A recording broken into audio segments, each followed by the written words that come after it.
Hürmetli vatandaş, bugünkü leksiyalarımızı başlayımız. Leksiyarı sırgacırız. Washington'dan sözdeyimiz. Bugünkü ıslaq işkemen 22 yıl 6. ayının 21. günü vatandaşı.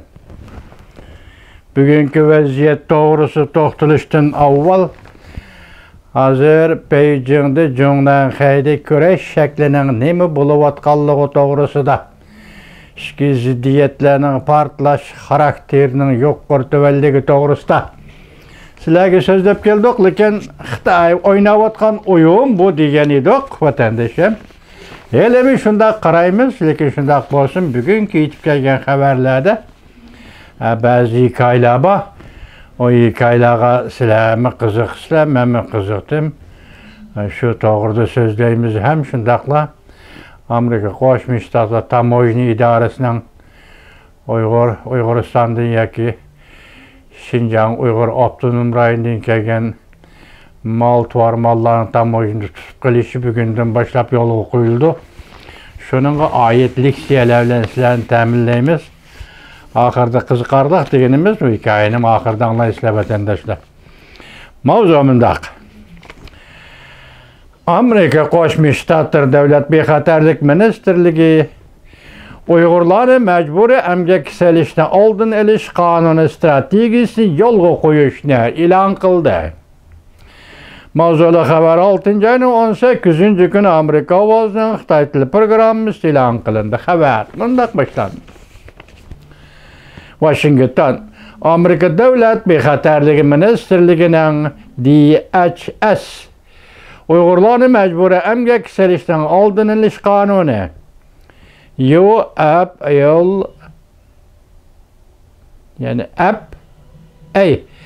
bir qismi Davlat bexatarligi ministerligi boshqarishida majburiy emgakka majburlash masalasi bo'yicha qonun icra qilish gruppasi 6 ayning 17 kun e'lon qilgan Jumhur Xalq Jamhuriyatining import qilingan majburiy emgak bilan ishlangan kon mahsulotlari ishlab chiqarilgan va yasalgan mahsulotlarni Amerika bozoriga kirishni cheklash siyosatini e'lon qilgan.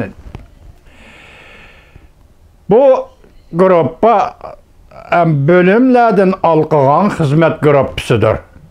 Cümleden Davlat bexatarlik ministerligi, Amerika Savdo vakili ishxonasi hamda emgak ministerligi, Amerika Davlat mahkamasi, Amerika Adliya ministerligi, Amerika Moliya ministerligi ve Amerika Savdo ministerligi qatorliq organlarni o'z ichiga oladi.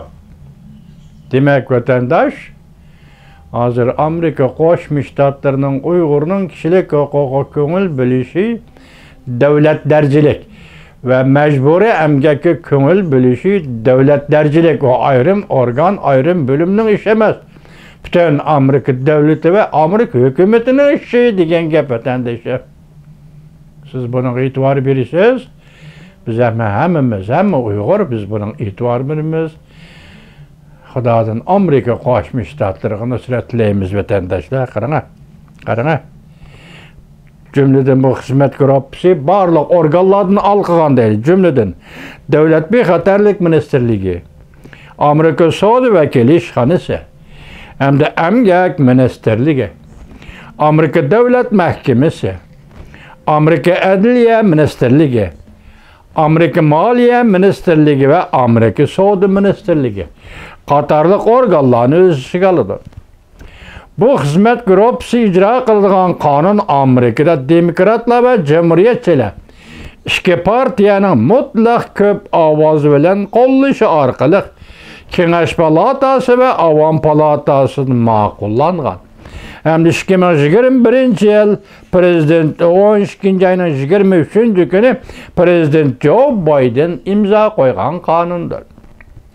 Bu kanunda Davlat bexatarlik ministerligining bu strategik siyosatni e'lon qilishi ve icra qilishi ve aloqador kun tartibi bilan qanoatlantirilgan.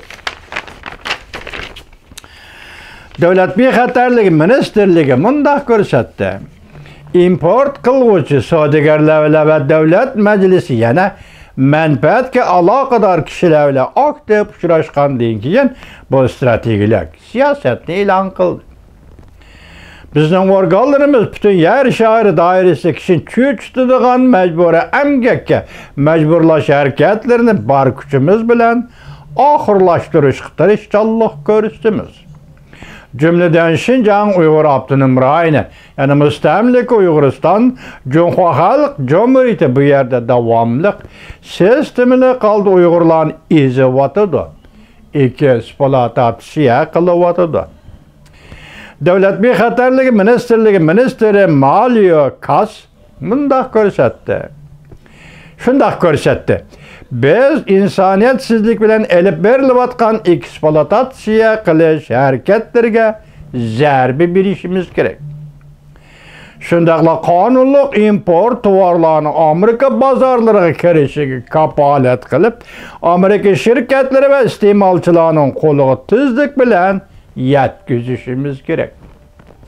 Mecburi emgak bilan ishlangan mahsulotlarni import qilish bizning kishilik huquq qarashlarimizning va davlatimizning qimmat qarashlari qilingan haqoratdir deb ko'rsatdi Davlat bexatarlik ministrligi siyosatga mas'ul muavin ministr Robert Selibris. Ayni vaqt sotsializm, kommunizmni sizlarga nima deb tushuntirganda kapitalizm ezgichi, feodalizm ezgichi, biz ezgichilarni yo'qtimiz degan edi. Biz marksizm, leninizmchilarmiz degan edi. Bugun hozir kapitalizm ezgichilarni, eksploatatsiya qilguvchilarni, boshqalarni bo'zaq qilguvchilarni kapitalizm yo'qotyapti. Amaliyotda aldamchilik bilan shug'ullangan atalmış sotsializm, atalmış komünizm puralarni, xalqni, o'ziga yot bo'lgan millatlarni ezivatıdı, assimilatsiya qilyapti ve bu millatni yer shahrida yo'qotmoqchi bo'lyapti. Vatandaşı.